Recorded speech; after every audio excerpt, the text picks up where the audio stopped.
ka. Dito naman to sa observation deck. Early observation deck. Anong na-observe mo?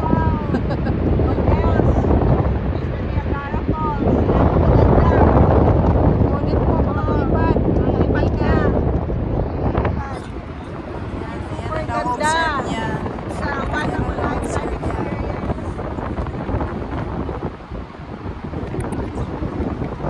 beyond her imagination.